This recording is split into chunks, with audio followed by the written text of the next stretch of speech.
والصلاة والسلام على أشرف المرسلين وخاتم النبيين سيدنا محمد وعلى آله وصحبه أجمعين. Rotary International President's Representative, Director-elect Danielle Tennessee and Marlena. Rotary International Director nominee Christina Buring. District Governor Bashar Haddad. Your Excellencies, distinguished guests, ladies and gentlemen, welcome and good evening. It is an honor for me to be with you here tonight in the 11th Rotary District Conference in Amman, and welcome to our most beloved Jordan. Ahla wa sahla fikum.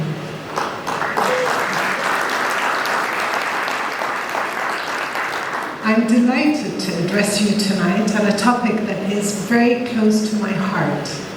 But even more importantly, it is absolutely crucial for our collective, harmonious and thriving future, of which the conference theme has a very eloquently coined it, Think Green and Live Green. Each and every one of us can and must truly embody the role of environmental stewardship, regardless of what sector they are in. The possibilities are endless and the opportunities bountiful, be it on the industrial or even the individual scale. Thus, as we, the environmentalists or conservationists, and even politicians, have set the global agenda for a sustainable, resilient future by declaring 2020 to 2030 the decade of restoration, which, by the way, we only have 6 years left, and embody the hashtag Generation Restoration. We must be cognizant of the urgency of the situation, most especially under the throes of climate change. It is our collective responsibility as global citizens to work cohesively to turn the tide. You, as Rotarians, are a combined pool of diverse community, representing a multitude of sectors with an immense reach that shares one very noble value, and that is service above self. Yet, in this year's theme, Think Green, Live Green, you will be going even beyond that motto, because every single human being on earth will be affected by your very actions, no matter how small these activities may be.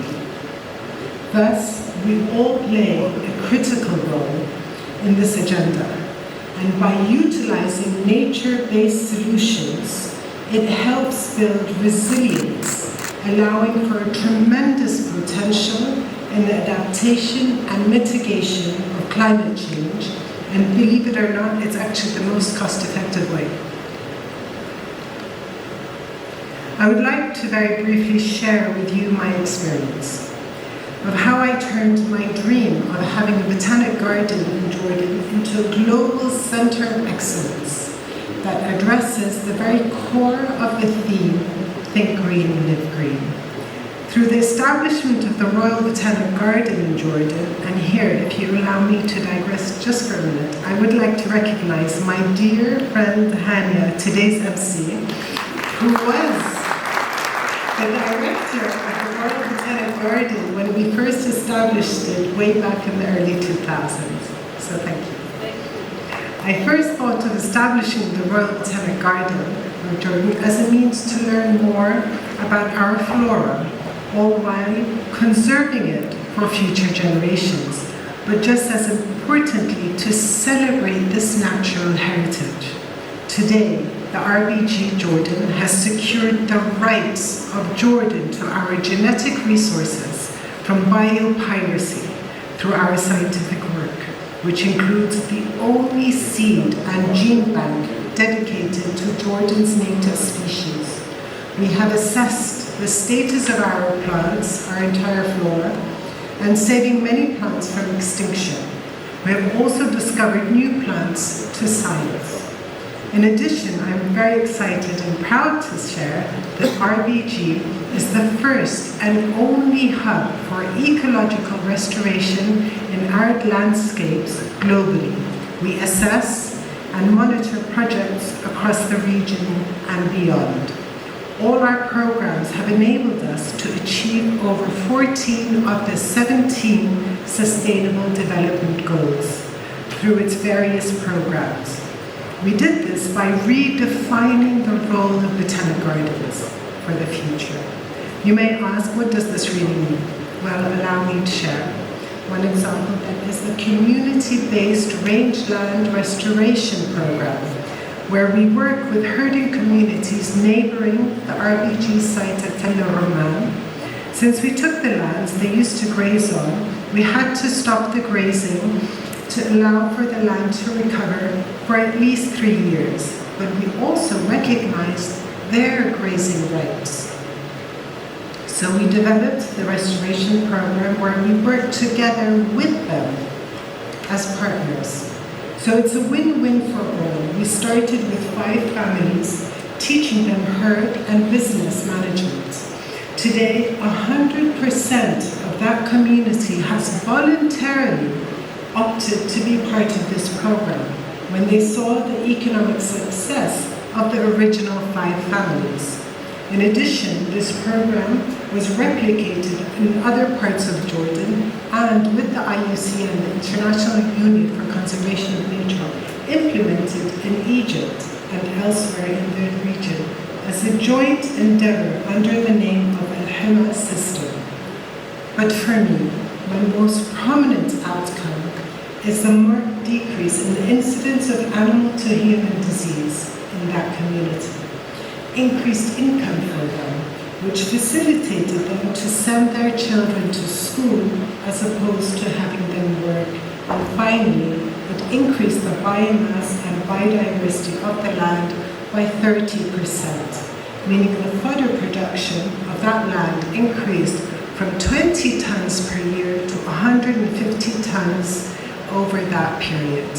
So that is really a project that fosters hope through and through, as you said, President. The reason I share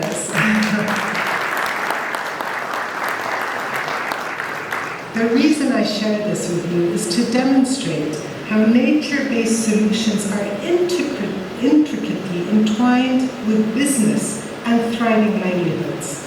Hence, completely exemplifying the notion that think green and live green is actually doable and easy.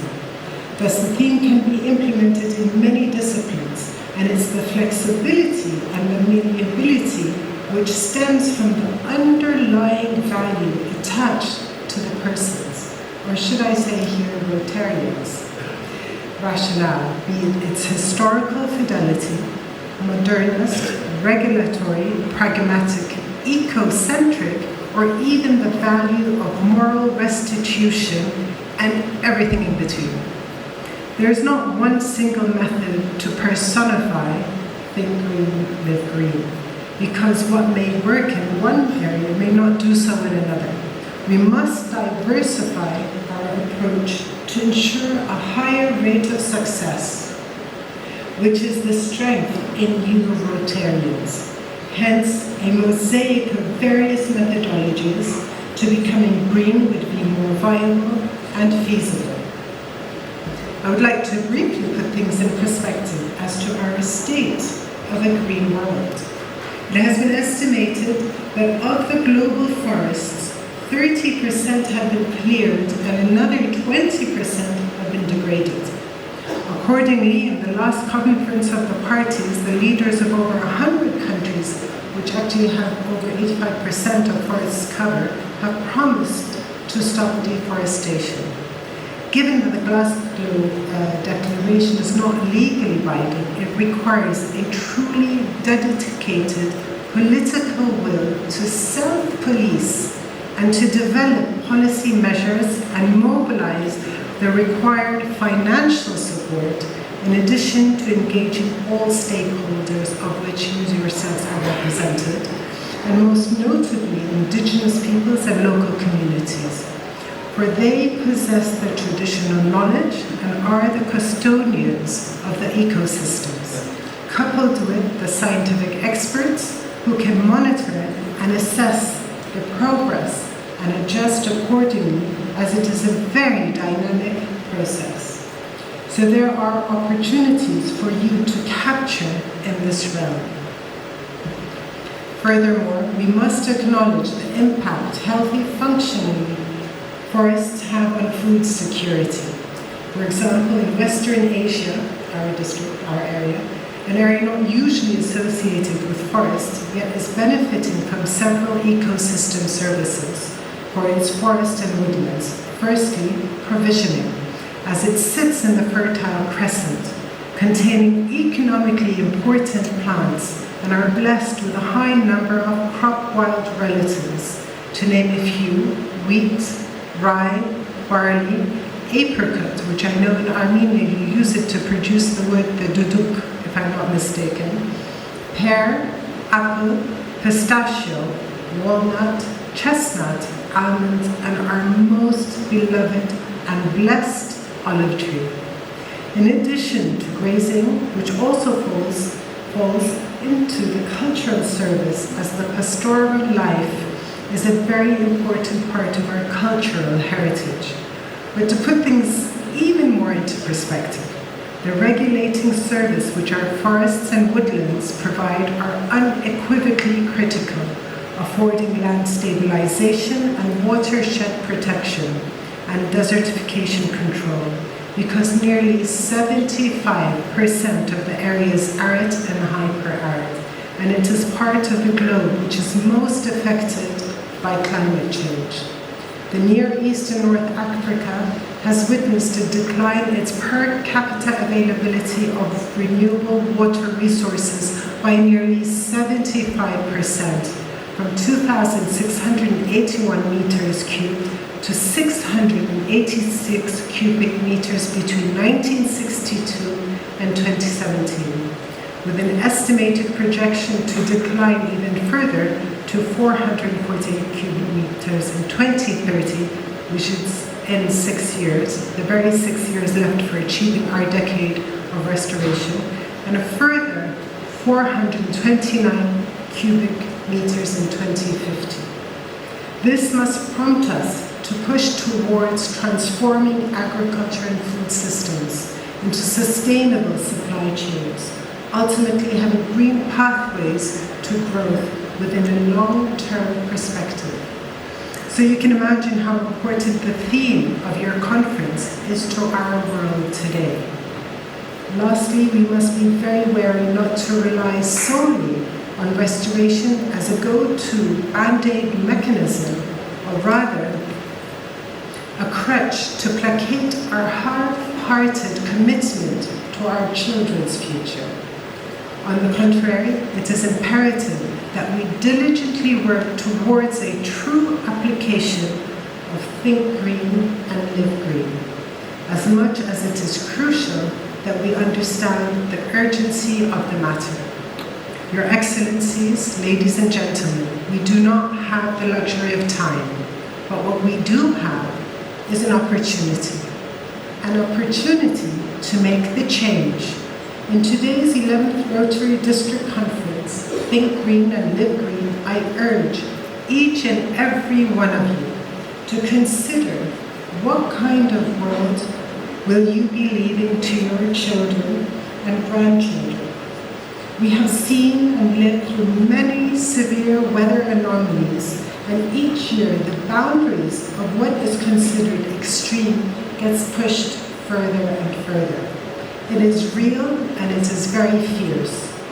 Accordingly, it is our duty as stewards of the earth to ensure we hand over a thriving earth with a functioning ecosystems that can support our children's children's children. And what more precious a gift can we give them than this? I wish you a very dynamic and fruitful conference, and thank you very much.